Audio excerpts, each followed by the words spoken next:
Welcome to Pleasure Uprising. I'm Dr. Laura Juergens, intimacy coach, somatic practitioner, and your guide to getting out of your head and into your body, your desire, and your real capacity for connection. This show is for people who are done performing and ready to actually feel it. Let's go. Welcome, everyone. I'm going to start today with a story.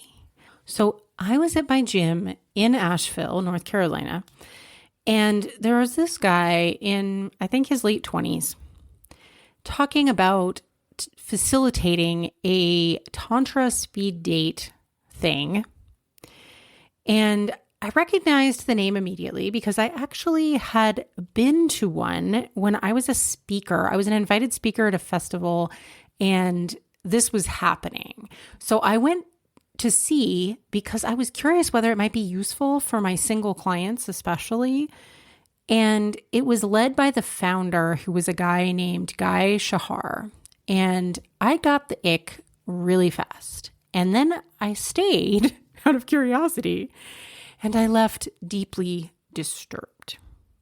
So I kind of knew what this was about from that experience, but I wanted to give my new gym friend, so friend is generous, new gym acquaintance, the benefit of the doubt. So I asked him, have you considered that the polarity, the sexual polarity framework that y'all are using is embedded with a lot of gender stereotypes and could be harmful? And I got the standard line back that all these people always say, which is, well, everyone has both energies. And so, yeah, they always say this. But do the men in practice ever actually step in to the quote unquote feminine energy? No. So I asked him, have you considered flipping the script and having the men be in the feminine energy? And he got this, horrified look on his face and said, I'd be fired. And so here is this young man with a script, and it is a minor league version of something that goes all the way up into cults, but also does real damage to people. And they don't expect it because these are smart people who are just looking for some sexual empowerment, looking for a spiritual connection to their erotic self, which I think is incredibly legitimate. But instead, they get sucked into this really patriarchal system that can actually wind up doing a lot of harm. So that system is called sexual polarity, and it has a paper trail. We're going to talk about it today. I have another episode about how to play with this safely and what to watch out for. But today I actually want to map where it comes from for you, because this ideology is damaging and very pervasive, and there's specific people who are profiting a lot from it, and there's people who are being harmed. And especially I want to talk about what it's actually doing to women's desire and relationships, because I see the damage in my practice constantly, and I hear it in my town. I was having coffee at a beautiful little outdoor cafe in our town called All Day Darling, which I really love. And I was sitting having coffee, and I heard this woman talking to her friend about how devastated she was. And she was in serious emotional and mental distress. She was saying, I just can't get into my feminine. I'm just not feminine enough. And I just can't feel receptive when my partner touches me. And I know I'm supposed to, and I know I should. And I just don't feel like it. I feel bad. And I feel really she was really struggling. She was saying that she was failing as a person and as a partner. And so this is just a tiny snippet of the kind of harm this is doing. And I see it because people come to me having been damaged, having had their relationships, their libido, sometimes even their bodies actually damaged through the process of these sexual polarity dynamics and not understanding where this came from. It's really easy to fall into it because it sounds plausible.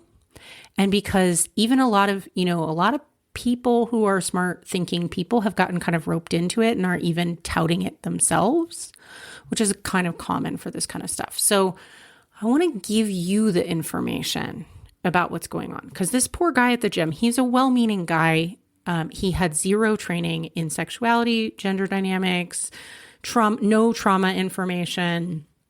And here he is leading this workshop. All he was given was a script. I asked him how he was trained, and he said, the organization certifies its own facilitators. Okay.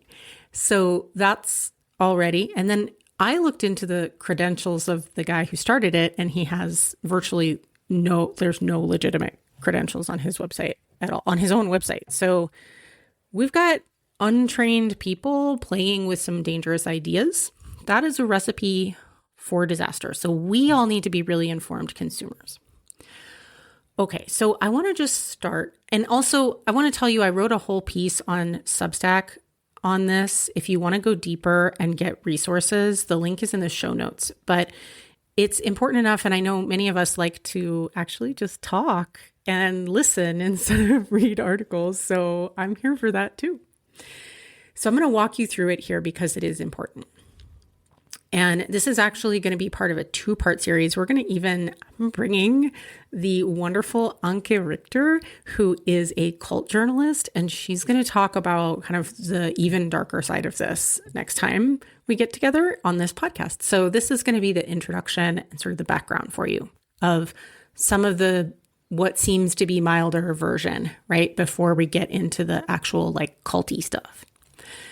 So and actually a lot of it comes from culty stuff. So where did this actually come from? And I want to say, the belief in quote unquote sexual polarity isn't random or foolish. It's been manufactured to be believable and to be sellable. And it's been manufactured with a lot of care to be sellable and believable, not to be real, because it's manufactured by people who don't actually know what they're talking about, and it's made up. It's absolutely made up. But the thing is, it intentionally has the feeling of this sort of quote unquote ancient wisdom, because some of the words used, they'll pull words from Sanskrit. That's called cultural appropriation, as most of us know, but they use it intentionally to sort of infuse it with this sense of legitimacy of ancient history. And then they also use language that's stolen from modern science and physics very intentionally to try to create a veneer of legitimacy that hides the fact that this is all made up, right? So because we're used to believing science, when they use science words, it actually, for the human brain, it sounds more believable. And this is all really profitable. So the original book where the sexual polarity idea was touted was by this guy named David Data, and the book was called The Way of the Superior Man.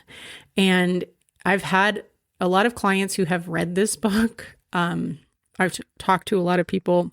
They usually come to me, after they've had a lot of dysfunction after reading and following this kind of stuff to unwind that. But a lot of people have been recommended this book. There's over 1 million copies sold. And it's the book that underlies most of the quote unquote sexual polarity ideology worldwide. Another creepy dude named Tony Robbins, who you might be familiar with because he's been platformed all over the world as this sort of famous motivational speaker, life coach guy. Lots of investigative journalism has shown, he was the subject of an investigation around groping followers, berating rape victims in seminars. He's sent his staff to find attractive women in the audiences. There's been a number of allegations. I think at least 8 women have come forward to allege sexual misconduct. And so Tony Robbins also has zero training in sexuality, no credentials in sexuality. These are self-help, self-proclaimed, quote unquote, gurus, and they prop each other up and they sell each other's frameworks to help each other make money. And the sales tactic is to make a made-up idea sound both spiritual and scientific and then sell it to people. So the word polarity is stolen directly from physics, where it describes a real electromagnetic phenomenon. They use the term law, which is actually also from science, where literally nothing earns that status unless it is completely universal, quantifiable, and massively backed by evidence. There's only a few actual laws in science, like conservation of mass and energy. There's not that many more. There's a few more.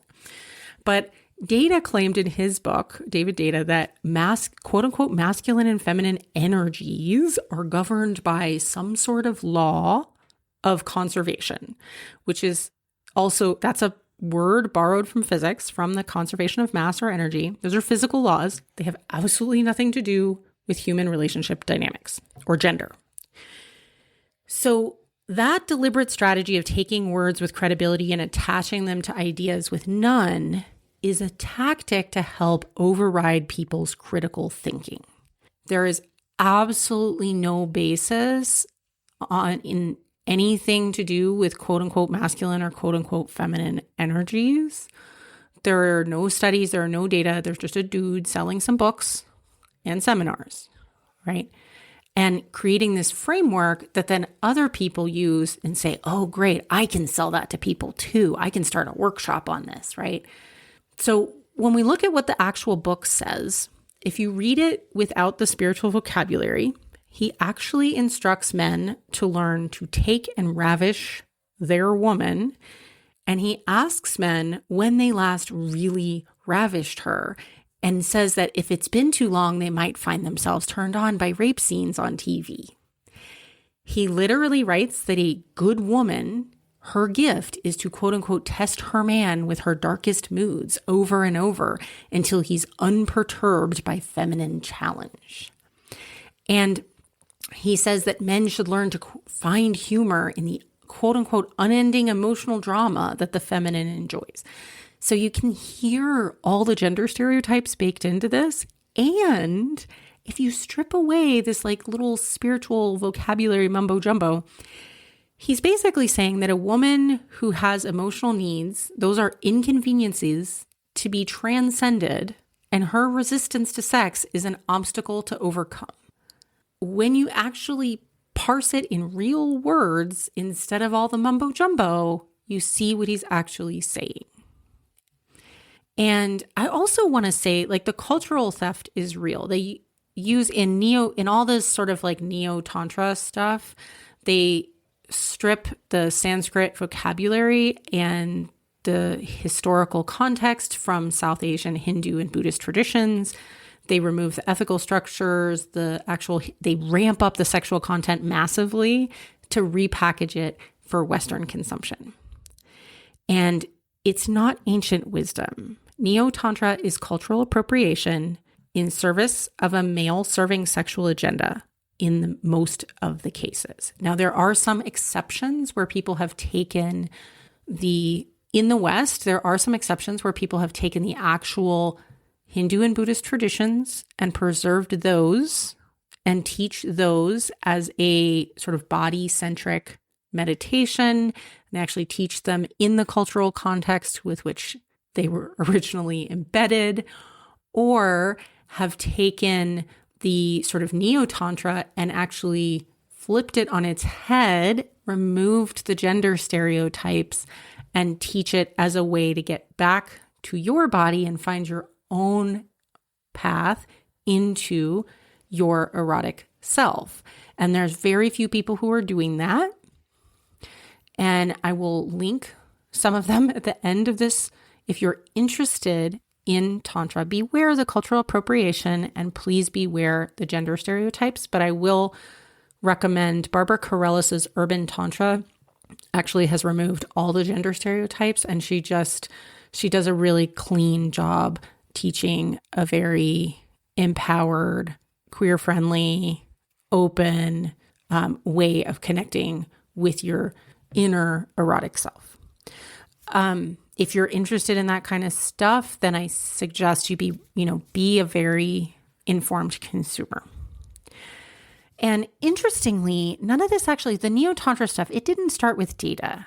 it was actually this guy named Osho who this traces back. So he had an ashram in India and then in Oregon in the 70s and 80s.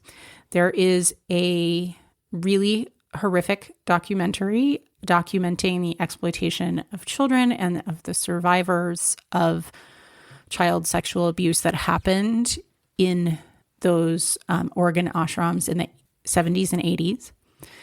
And this was a guy who basically monetized and created a commune to exploit children and women.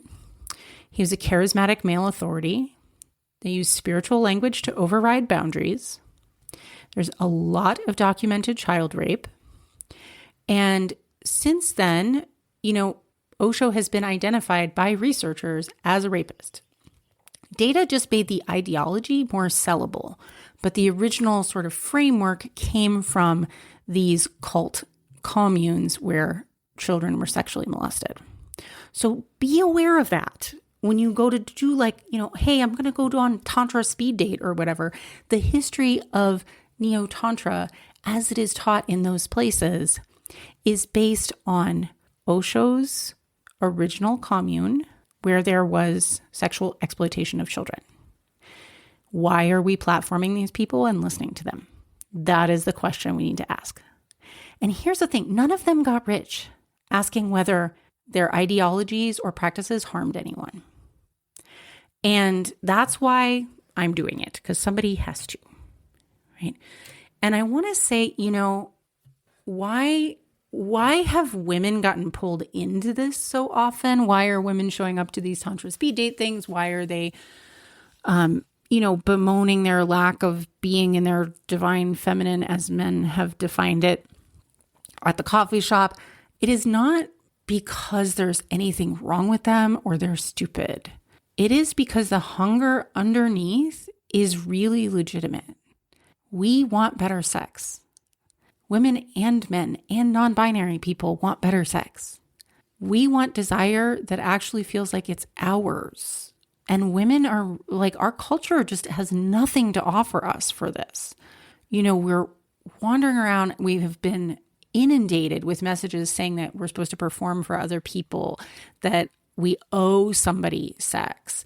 And of course, women want to find their own authentic sexuality and not be, managing somebody else's feelings with our bodies. But because we live in a culture where sexuality is built around men's arousal patterns, men's orgasm, men's porn preferences, and the culture tells us our desire takes too long, it asks too much, it exists to serve someone else's pleasure, we carry a ton of sexual shame and this deep desire to find something that actually feels like it's for us, right? We've been taught since we were children to override our body's signals, to be available, to not be difficult. So there's no wonder that women are looking for solutions. And I love that women are looking. I'm just mad at what they're finding. And who's getting platformed to say they have solutions. So when someone offers to, unlock your feminine energy, yeah, you're interested. And yeah, you feel like, gosh, well, maybe this is what I've been missing. But the problem is who's doing the teaching. So Deepak Chopra, who I've always, frankly, been creeped out by, and now I know why, he co-launched this Activating the Divine Feminine program with Alicia Keys, promising women to connect with their quote unquote gentle, giving, nurturing, feminine, divine feminine. And this is a dude who's trying to define the divine feminine for us, who maintained, we know this from Department of Justice documents released this last year, he maintained a close relationship with Jeffrey Epstein for years after his 2008 conviction. He invited Epstein to events asking him to quote unquote bring your girls, and he responded good when a victim dropped a civil lawsuit. This is a man who's trying to define the divine feminine for millions of women, writing good when one of the Epstein victims goes away. He is not an outlier. This is a pattern. And it is a pattern of these uninformed, exploitative men defining what the quote unquote divine feminine should be as receptive and submissive and gentle and giving so that women will override their own boundaries. It is a grooming script for a sexual predator. It is not a spiritual mandate. So it's really important to be aware that that is what the sexual polarity teachings are about. They are essentially a dominant, submissive role play mapped onto gender stereotypes, dressed in a spiritual mandate with scientific sounding language. That's it. The teachers, these, guys with scripts will tell you it's not about gender, but in practice, it's always about gender. You'll see women are assigned a receptive role or giving role, and men are assigned an initiating or like a protecting kind of role. But they want the quote unquote protection winds up being rooted in a lot of female submission and rooted in like this heteronormativity that's so deep it doesn't even notice itself. Like queer relationships, non-binary people, anyone who's not in the gender norm or their specific like penis and vagina definition of sex, or doesn't fit the like man leads, woman receives template, just aren't even in the picture. And you can do a test for yourself, but ask one of these guys in these frameworks to play the feminine receptive role. And if it feels beneath them, that tells you everything you need to know about the hierarchy that's baked into the model. The feminine isn't a neutral energy for them. They have defined it as a subordinate position and then sold it to women as if it's what you're spiritually supposed to be doing. And the contrast is real BDSM culture, where there's real dominant submissive practices, has explicit contracts, negotiated consent, safety protocols baked in. Real BDSM is like a great community to learn deep consent because power play requires guardrails.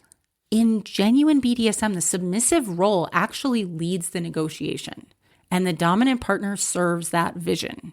What you do not need, what is really damaging, is a spiritual ideology telling you to drop your boundaries to access your quote-unquote feminine essence.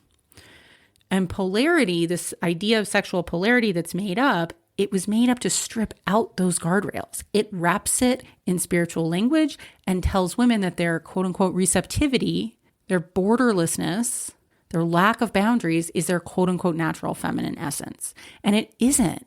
It's literally just a grooming script for exploitation. They tell you if you have boundaries, you're not spiritual enough. That's the message. And so I know what women are hungry for, and that's not it.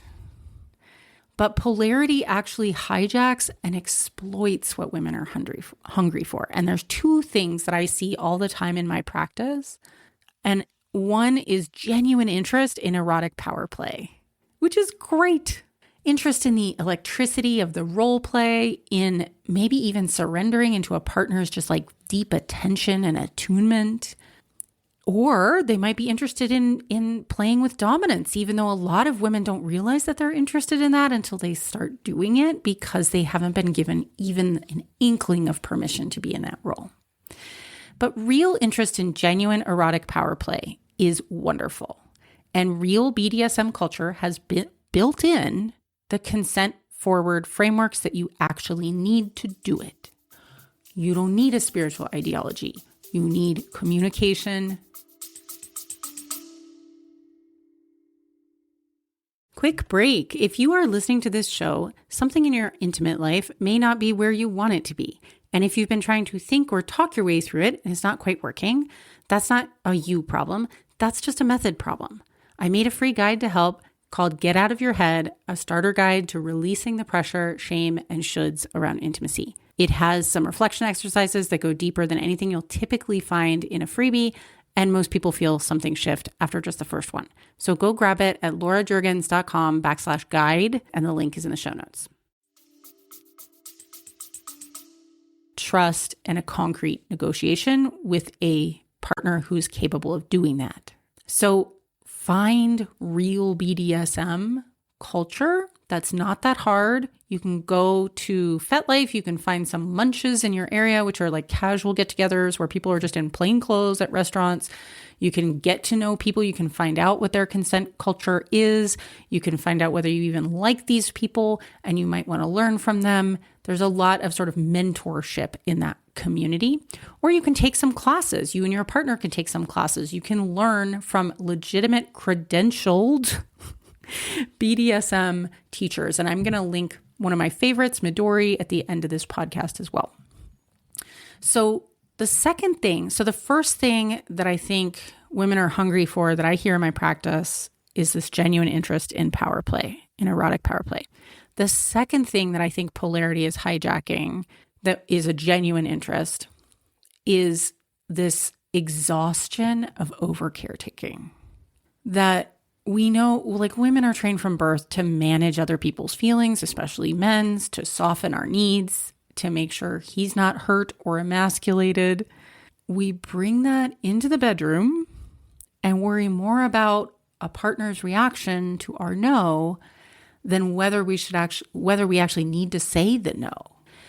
We do things like faking orgasms, rushing ourselves and rushing our arousal, saying yes to things before we're ready, to try to manage a man's reaction and his feelings, especially about himself and about us, at our own expense.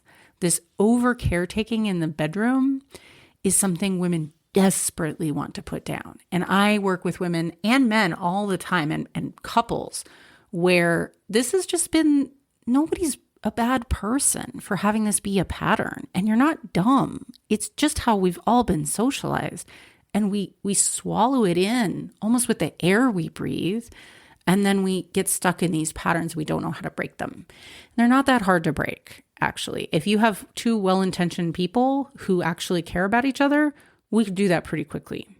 But this is a major part of my job. I do this literally every day, is I help people break that pattern of over caretaking and find what actually feels real to them and help their male partners learn to actually attune and be really present and not be all butthurt every time their female partner has a request or wants to bring a toy into the bedroom so she can have orgasms, right? So, or feel rejected, right? Like a lot of times men feel way more rejected than they need to from a woman's needs. So we work on that stuff all the time. But this is one of the big hungers that I think Polarity is actually exploiting, that what women actually want, and I have a podcast episode on this we just did recently on confidence, not controlling, right? What women want is not technically dominance in these situations.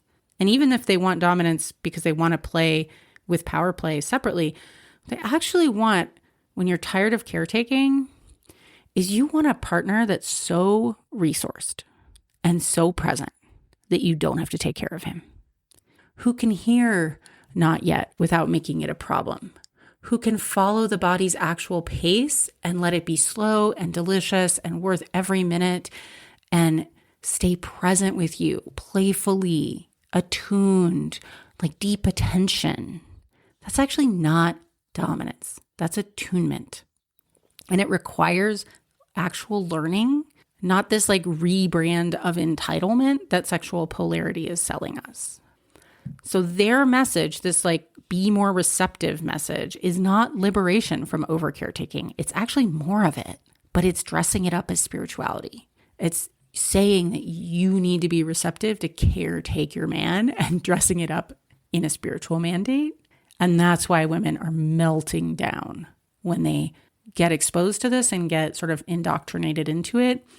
And they get deeper and deeper in, and it gets worse and worse. So I do want to say, the woman who had internalized this stuff, who was visibly distressed at like not being, good enough at getting into her quote unquote feminine energy or whatever, she was blaming herself, her body, her personality, her spiritual development. And that's the mild end. Even that like serious mental health impact she was going through, That's the mild end. This last month, this woman, Nicole Dodone, who's the founder of this organization called One Taste, which was this orgasmic meditation company that was built on a premise of female empowerment, but she was sentenced to 9 years in federal prison for coercing women into sex acts with the company's male clients and investors in the name of spiritual growth. And it's really important to know that a woman architected and ran that. That matters. Patriarchal ideology doesn't require men to enforce it. A lot of women are actually the main enforcers, and they're the ones who are talking to their daughters and enforcing it with their own norms. And they're, in some cases, not very many cases, thankfully, but in some cases, exploiting other women in this way. And, one of the victims said she had believed in the so-called feminist mission, but had been really damaged by being coerced into sex acts for the company's benefit. And I think the U.S. attorney said it really well, which is coercion disguised as wellness or empowerment is still exploitation. So this is like the spiritual gaslighting is at the core of these systems. This idea that your resistance or your boundaries reveal a spiritual deficiency.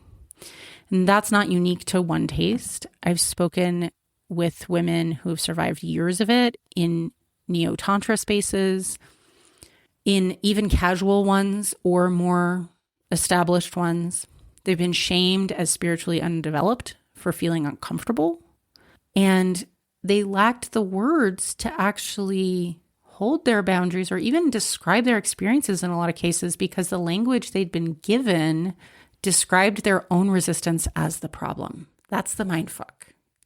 And so these are all points on the same line. This, well-meaning but completely clueless, untrained facilitator with his script who doesn't even understand that he's part of pushing a problematic ideology, doesn't understand even basic gender stereotypes, right? Data's quote unquote superior man who must ravish his woman. Chopra's defining the divine feminine as gentle and giving, marketed while he's texting Epstein. This One Taste exploitative corporate commune thing.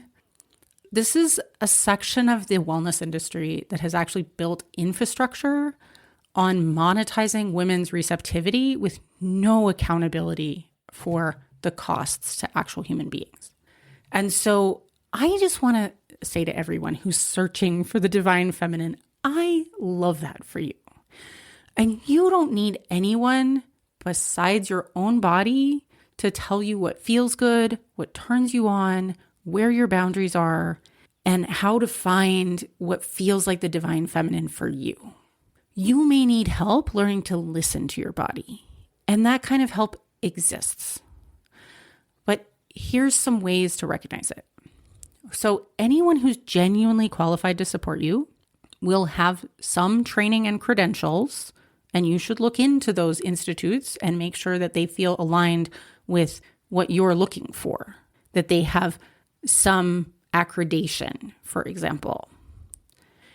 You also want to make sure that anyone genuinely qualified to support you has healthy boundaries of their own, and that when you express a boundary, they are happy to celebrate and respect it.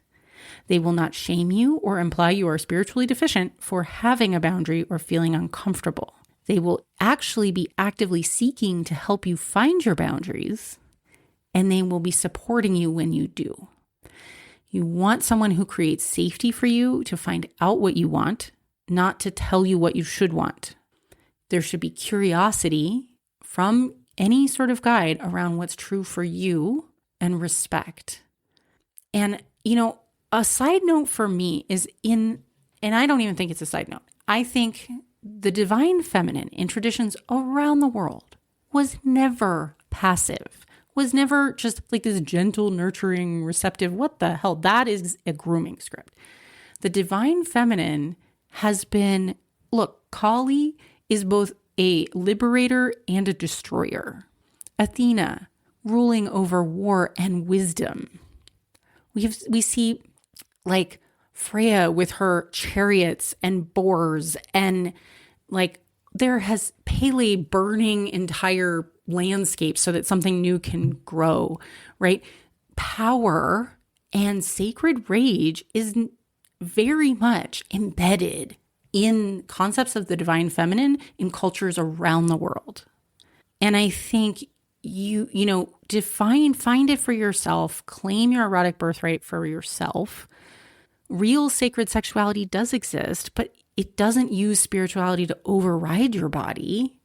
It uses spirituality to help you honor what's true in your body. And we really need to stop handing the microphone to creepy dudes or women serving creepy dudes who have a financial or personal stake in keeping women receptive and submissive to their own sexual and financial agendas. So that's what I want to say about being an informed consumer and being aware of these neo-tantra spaces, these like workshop-y things that can really, be slippery slopes into damaging ideologies. And there's a lot of harm going on out there to people who are just seeking empowerment. So if you want any more on this, go read the Substack article. It's in there. I've got links. And I'd love to hear your thoughts. Please feel free to reach out and engage with how this lands for you. Subscribing over on Substack is actually the best way to have a conversation with me directly, because I go in there and you can make comments and I can go in there and respond to you. But I hope this has been helpful, and please share it with anyone who seems to be, headed in that direction, or maybe even just looking for guidance so that they can be prepared with what to watch out for. Because what happens on the far end of the spectrum is a lot of harm, loss of connection to your body, loss of libido, loss of safety in relationship. And we don't want that to happen. It's not good for anybody. Okay, I'll see you here next time. And we get to talk about cults. Hey, before you go, if you enjoyed this show, I want to invite you to check out one of my favorite things that I've ever created. It's a free guide called Get Out of Your Head, a starter guide to releasing the pressure, shame, and shoulds around intimacy. It has 4 reflection exercises that go deeper than anything you'll find in a typical freebie, and most people feel a shift just after part 1. So go grab it at laurajurgens.com/guide. The link is in the show notes. And if you're ready to find out what your specific path looks like, I'd love to talk to you. Booking info is also in the show notes, and I will see you here next week.